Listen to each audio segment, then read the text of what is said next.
Parenting for Faith podcast. My name's Anna. My name is Jess. We are Parenting for Faith, and we equip parents and carers to help the children and teenagers in their life meet and know God.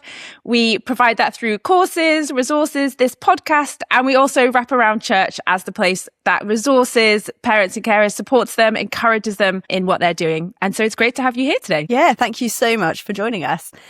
We have something coming up called the 5 Key Tools course. So maybe you've done the original Parenting for Faith course and really benefited from that, or maybe you're new to Parenting for Faith and just want to get going.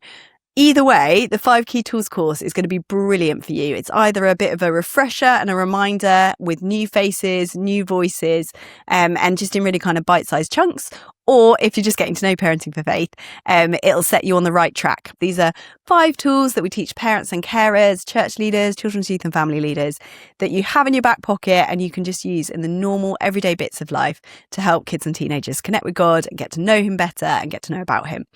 But how do you learn them? Well, you can listen to this podcast, you can read the books, you can use the BRF Online app. But we know what it's like. If it's on the to-do list, it's like a nice thing to do one day. It never happens. And so we are running the 5 Key Tools course, which is a way where you can get together with a group of friends. So that might be from your church or a friendship group, family. Or if you don't have a group, that is absolutely fine. Just sign up as yourself and we will put you in a group. You'll get to know people. And we're going to work the 5 key tools over the autumn term. And we are going to show you how to use them. We've got brand new video teaching from Rachel Turner. And then we've got real people trying it out. So you're not just going to be hearing from us, though we will be commenting a little bit. We love to get our words in, don't we? Yeah. But we're going to be hearing from people up and down the country who have tried these out about what it looks like. So do sign up. We'll pop the link in the show notes. You can sign up as an individual or couple or as a whole group. And we would love you to journey with us. By signing up, you get access to BRF Online with all our courses and everything that's on there for 4 months. So you get loads of bonuses as well. You get a Q&A session at the end of the course that's going to be live, or you can watch the recording back. You get all the community functions of BRF Online. So we would love to see you there. Yes, we would. And the summer holidays are coming up. We're coming to the end of our podcast season. So please do remember to subscribe because we'll be dropping some extra bonus summer holiday podcast episodes for you to listen to. So subscribe in whatever podcast app you are listening to us right now. And you know what it's like in summer. Nothing happens on the normal day or the normal time. So you need those little dings on your phone. So summer is coming up and it's that time of year where loads is changing. I don't know about you over here. We've just had induction days and transition days, kids starting new schools or new year groups. Or maybe that's not a thing for you, but you've got a house move coming up or a new sibling arriving by birth or adoption, or there's been a big shift in friendship groups, something like that. Change is inevitable, isn't it? There's that, it's a very cheesy phrase, but change is inevitable except from a vending machine. Like that, we are always going to have change to contend with. It's bad, isn't it? And so we want to equip our children and teenagers to know how to handle that, and actually ourselves. And we're going to be talking about that a little bit today as well. But it's just really helpful to think about where God is in all of that and how to connect to him in the midst of it. So we're going to unpack that in kind of 4 steps. We love our steps, don't we? 4 steps. Only 4. And these are, sometimes we give you steps and it's kind of work through these 1, 2, 3, 4. I would say today is a little bit more pick and choose. You might like to do all of them in this order, or you might like to just do 1 or 2.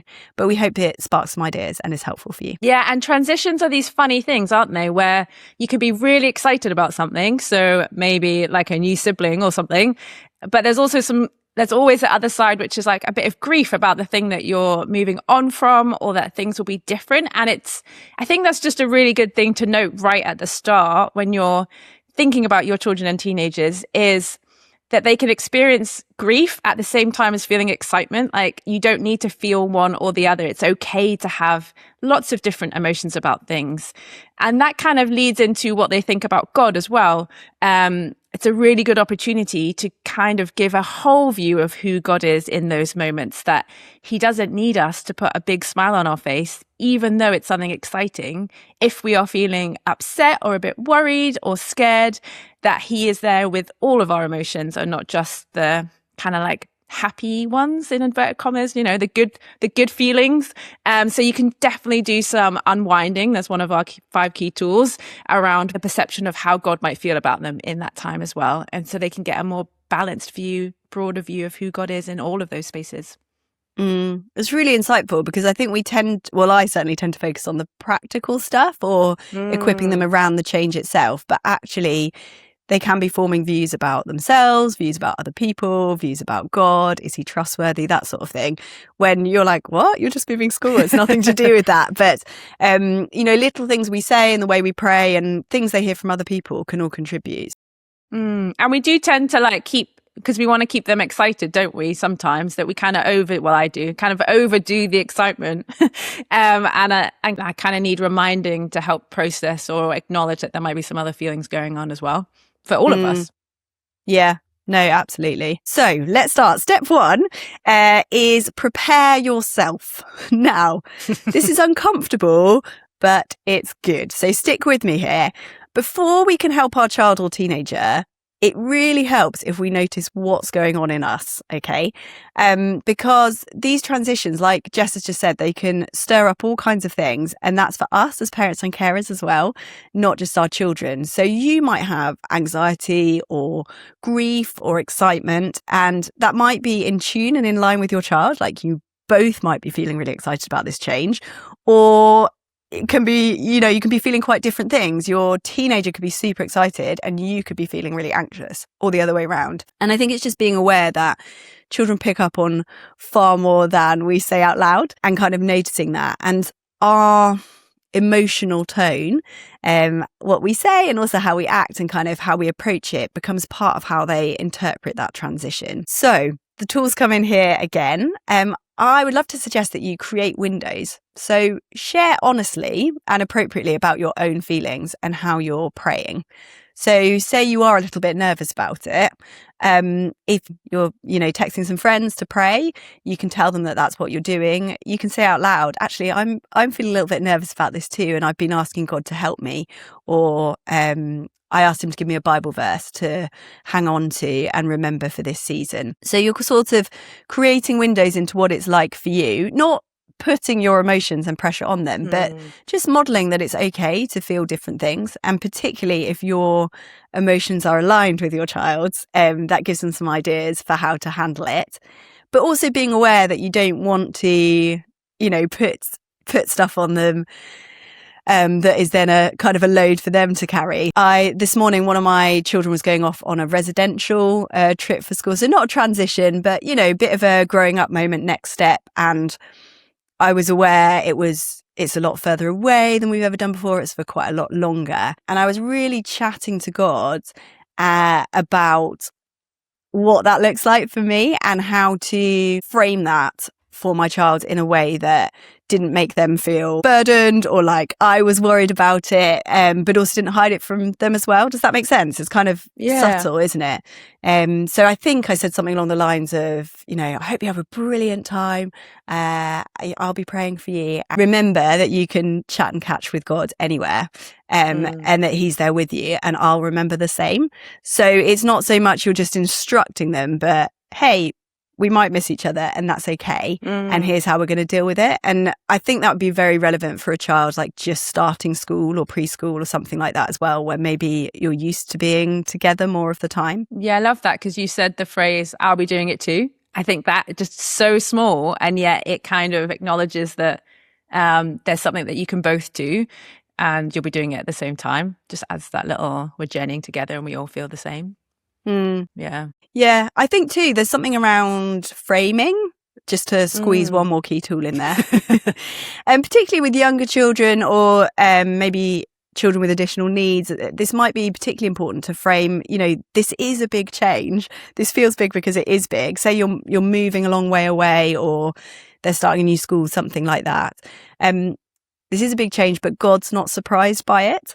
Wherever your theology lands in terms of predestination or those kind of things, you don't have to get into all the detail of that, but just, wow, this is coming up, but it's not, God knew this was going to happen and he's prepared things for you to do, and he's gone before you and he's right beside you, and all those kind of things, I think make it feel it kind of puts God in his right place, and it also gives them something to hang it on of, okay, this isn't a shock. This is, it's normal for there to be big changes, and God's not surprised by it. He's been preparing for it, and he'll help me through it. That's so good.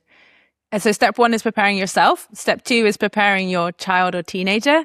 So that is kind of similar because you're doing it on yourself. It just requires a little bit of change of language for your child or teenager, kind of helping them name what's going on and being able to name the range of emotions like excitement, fear, frustration, anger, sadness, all those things, kind of normalizing that there is that mix of feelings like we were talking about before. And some of that can be around, as Anna was saying, a bit of creating windows so they can see what it's like for you, but also helping them realize that, kind of using the key tool of framing again, like there's a bigger story that we're all a part of, and they're a part of a story that God's made for them. Again, a bit like Anna was saying.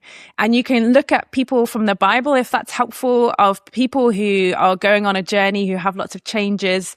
I was thinking of, even Jesus's mother, Mary, can imagine what she's thinking. You get a little glimpse into that in the New Testament. Joseph is a little bit of an extreme because he has quite significant changes put on him. But there are lots of different examples in the Bible where you can say, I wonder what they were feeling there.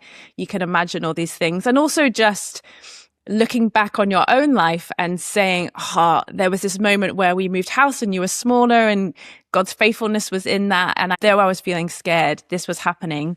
So you're giving context for things that they may have experienced before. And also just using another key tool, chat and catch, asking God for things. Like Anna was saying earlier, one of the things that I've done with children is things like, if you've got a new school coming up, talking to God about finding the right friends for them, knowing that God's got a great plan for them, praying for friends, praying for teachers, and then listening, catching to see what God may want to say to them. Yeah, and sometimes as part of that chat and catch, things come up where you have opportunities to reframe or to kind of process things that happened in the past. So I was thinking, particularly if they have had a negative experience before of moving house or starting a new school or something like that, it might be an opportunity to ask them how they felt about that, or get them to explain it or describe it, and just see if there's anything you need to unwind.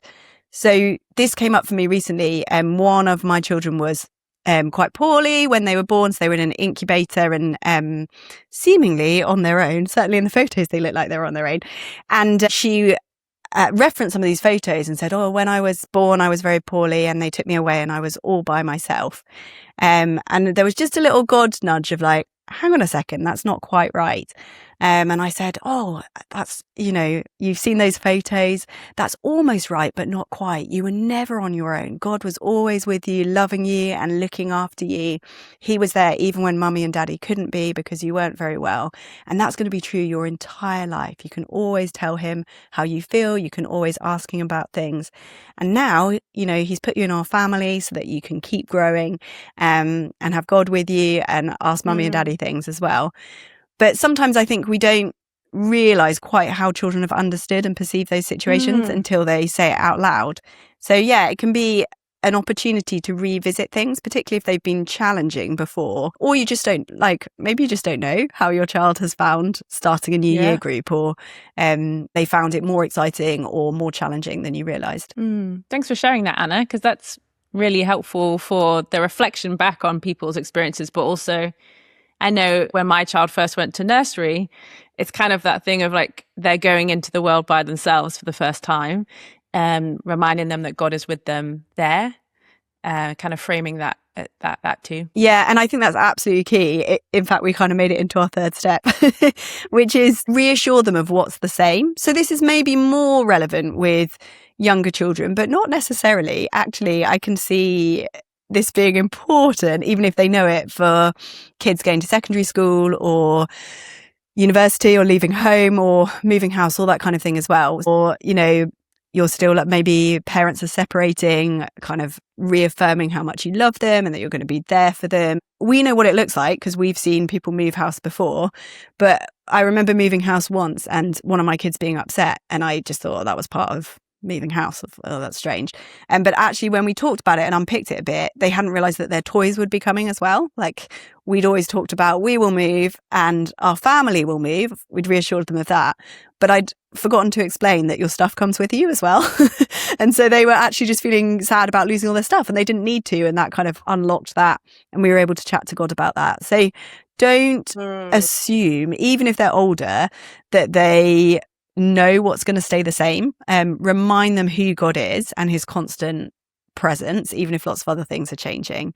And be honest about, these are the things that are changing and these are the things that aren't, so that they know you're not fudging it and lying to them, but you're being really, really clear. There is a book that is really, really helpful for this. It's called Comfort in Uncertain Times. And it was written by Rachel Turner, and she rewrote loads of Bible stories of change in the Bible. But she's got a really lovely way of doing it. It's really easy to read for adults as well as children.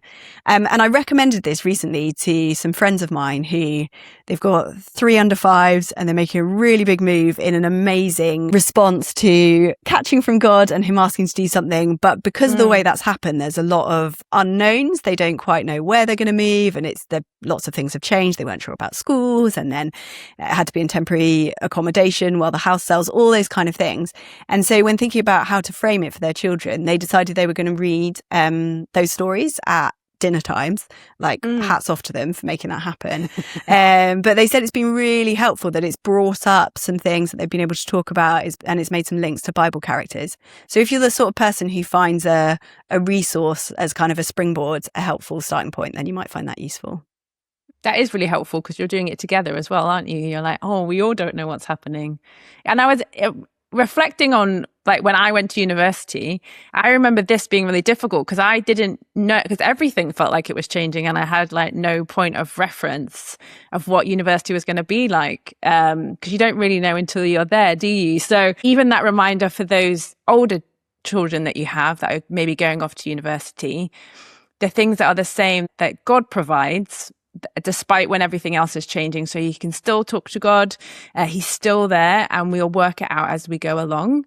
It's probably a really helpful one as well, because I remember being absolutely terrified, thrown into some halls of residence with 10 people I didn't know. And I was like, oh, well, this doesn't feel the same, and I don't have a church to go to yet. And even just equipping those older children, helping them work out as they're in the moment what it looks like, which is kind of step 4, which is like that stay connected bit of, in that example, for instance, of university, it's like they're staying connected. Like, what does it look like to keep staying connected with God? And obviously, how do you stay connected to your child or teenager or young adult in that space? That you might be the place where they may ask those questions, no matter how old your child is, of, oh, I don't know where God is in this. I'm struggling a little bit. And you could be the one that says, okay, well, where did you see God today? We know that he was with you, trying to help them process that emotion as well. Yeah, it's really good because it's such an ongoing thing. I don't know about you, but I kind of think about it on and off over the summer. And then I'm thinking about school now in particular, but you get to the day in September and everyone has their photo in front of their front door. I don't know why we do that. Why do we do that anyway? No, but you take your photo in front of your front door. And then it's like, but, you know, how did your first day go? And then it sort of feels done and you move on to the next thing. And it's not. That's just the start of, you want to prep them for thinking about that. But actually the maths is too hard, or I'm not sure about this friendship group, or that often comes out in the first few days and weeks, like months even. And so I think there's something about kind of watching for that processing happening a bit later, like any changes in behavior or emotions, and helping them unpack that and connect to God about it. We don't want to be a high priest. We don't have to say, child, what do you want to say to God? God, what do you want to say to the child? But we can give them chat and catch prompts. And sometimes things like what felt hard today, or what's feeling heavy, or can be a bit easier than just what did you do today, or that kind of thing where they're a bit paralyzed and they don't know where to start. And it's interesting that you say that, Anna, because I was thinking, we're particularly talking about these big transitions into school and leaving home and all those things. But you're right, there are lots of little transitions that we experience as parents and carers with our children. And these things are also appropriate in those situations as well. And it's kind of like those noticing things. We were talking about sports day the other day. It will be my child's first sports day, and I was just talking about it like it was a normal thing that everyone knows about. And yet context is really important. Drawing out some of her strengths in what she could do was really important as well. So I think, all the little transitions that I think we all do as parents and carers that we might not notice, these steps can really help as well. Yeah, and as you say, there's a million of these. So these transitions keep coming through childhood, through adolescence, through being an adult. I don't know about you, every time I feel like life has settled down, inverted commas, like something else happens, the new child or a new job or you have to move or just your family rhythm changes. And so I think this is an important thing to think about all year round. So if you're listening back and it's not like summertime, I really hope that encourages you. But I think the shift for me has been not trying to eliminate all the discomfort and make it easy and make it perfect and nice and neat. Like, of course, I want my children to be happy and healthy and all the things, but actually and we've talked about this before, to prep them for life is full of change and it's full of hard things and easy things and ups and downs and everything in between.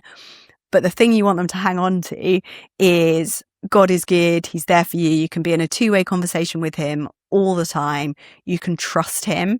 You can trust his love, because actually even the very keenest parents who would do everything and give everything to be with their kids and teenagers and look after them, you just physically can't go into the spaces that they go. You know, even as young as nursery and preschool. I've got a child starting a new preschool, so she's 2, and I'm like, I actually need you to know that God is with you and you can talk to him and you can catch from him. And the way that we tend to practice that with that age is like in bed, in her cot, because that's an easy way where I can say, I'm going downstairs now, but God's always with you. You know, chat to him about anything you like, or show God the picture in your book that you like as you go to sleep or whatever.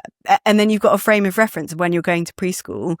Remember, God's always with you. You're never on your own. You can chat to him about anything. And I don't know about you, but as a Christian parent, I feel so glad and so grateful to God that I have that. I can send them off into spaces that are new and things that are new, and know that they're equipped not to, I don't know what's going to happen. I don't know who they're going to meet and the things that are going to scare them and excite them and the friendship stuff they're going to have. But I do know that God is with them and he loves them even more than I do. He knows them even better than I do. And they're able to continue that conversation with him. Yeah, I love it. And just a challenge, really, if you're on social media and the summer holidays are rolling around and you see lots of parents apparently in a perfect situation, choosing clothes or moving house or any of those things, I would really encourage you to just stop watching them. It won't be as perfect as you think they are. Everybody is going through a lot of things behind closed doors that we can't see. And I would just encourage you, if you're not in those moments of transitions or you're in a church community, is just to look around and consider some of the families in your spaces, in your churches, or anybody really that's going through some transitions that you can help frame for them where God is in it, where you can ask them really helpful questions, because that's what the church community is for, isn't it? It's for looking and noticing and supporting other people too. Yeah, so good. I think it's easy to have our eyes on our own stuff and forget that it can be so powerful. Like a one-liner for a kid starting a new school, saying that you've noticed and you're praying for them, or text that parent and pray can really make a difference. So it's brilliant. We like to end our podcast with a question to ask your kid or teenager to spark an interesting conversation. This week's question is, what's something that you hope never changes? I was going to say I know how I'd answer that, but I don't. Yeah. I want to go away and think about it. But ask your child or teenager, or maybe a friend or your partner as well, and have a great conversation. And do remember to subscribe to our podcast so that you can see what's coming up in the summer. And remember the 5 key tools sign up as well. That will be in our show notes too. And if you think somebody would benefit from listening to this podcast or any of the things that we share with you, please do share on with them as well. Thanks for listening and have a great week. Bye. Bye.